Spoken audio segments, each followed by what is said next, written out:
Then there were two. Just days before the New Hampshire primary, Florida Governor Ron DeSantis ends his bid for the White House, leaving former President Trump and former UN Ambassador Nikki Haley vying for the GOP nomination. NBC's Brie Jackson is in New Hampshire for us. Brie, the timing here very interesting. What's the reaction there this morning? So it came as a bit of a surprise here on the ground in New Hampshire. Florida Governor Ron DeSantis dropping out just days before the presidential primary here. And it also comes just days after he said he planned to stay in this race until at least the South Carolina primary, which is at the end of February. But it also comes after he had that distant second place loss when it came to the Iowa caucuses.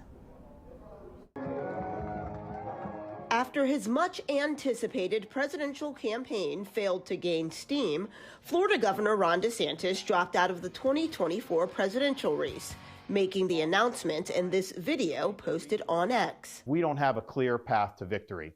DeSantis was once seen as the most formidable opponent to former President Trump, who he's now endorsing. It's clear to me that a majority of Republican primary voters want to give Donald Trump another chance. Trump's campaign is using DeSantis' exit to focus attacks on former UN Ambassador Nikki Haley just days before Tuesday's New Hampshire primary. As you know, here in New Hampshire, Nikki Haley has made an unholy alliance with rhinos, never Trumpers.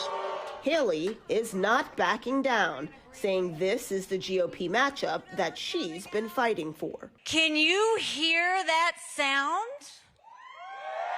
That's the sound of a two-person race.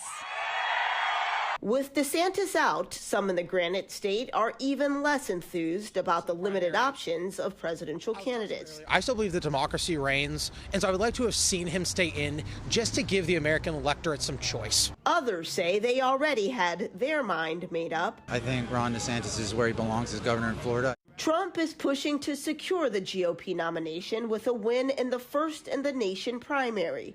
Haley hopes to sway enough voters to close the gap between her and the former president.